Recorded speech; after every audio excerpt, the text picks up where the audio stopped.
ছেলের হাতে মাখন। নন্দকুমারের কঞ্চি গ্রামে তীব্র চাঞ্চল্য। ছেলের হাতে মায়ের নৃশংস মৃত্যুর ঘটনায় তীব্র উত্তেজনা ছড়ালো পূর্ব মেদিনীপুরের নন্দকুমার থানার বাসুদেবপুর গ্রাম পঞ্চায়েতের খমচি গ্রামে। মঙ্গলবার আনুমানিক দুপুর 2টোয় এই মর্মান্তিক ঘটনাটি ঘটেছে। মৃত বৃদ্ধার নাম সন্ধ্যা হাজরা। অভিযুক্ত ছেলে শঙ্কর হাজরাকে ইতিমধ্যেই আটক করেছে পুলিশ।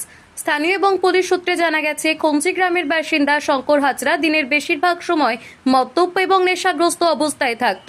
নেশার ঘোরে প্রায় প্রতিদিনই বৃদ্ধা মা সন্ধ্যা দেবীকে মারধর করত সে। প্রতিবেশীরা বহুবার এই নিয়ে প্রতিবাদ করেছেন। পরিবারের অন্যান্য সদস্যরা পুলিশে খবর দেওয়ার কথা বললেও অন্ধপুত্র স্নেহের কারণে তা বারবার এড়িয়ে গিয়েছিলেন সন্ধ্যা দেবী। নিজের ছেলেকে পুলিশের হাত থেকে বাঁচাতে গিয়ে যে শেষ পর্যন্ত তারই পরিণতি হবে তা ভাবতেও পারেননি কেউ। মঙ্গলবার দুপুরে আচমকাই শঙ্কর এবং তার মায়ের মধ্যে তীব্র বচসা শুরু হয়। অভিযোগ, তারপরে ঘটনাটি ঘটে। প্রতিবেশীরা ছুটে এলে বৃদ্ধাকে পড়ে থাকতে দেখেন এবং তার পাশে অভিযুক্তকে পড়ে থাকতে দেখা যায়। ঘটনার পর পরিবারের লোক এবং গ্রামবাসীরা অভিযুক্ত শঙ্কর হাজরাকে আটকে রেখে পুলিশে খবর দেন।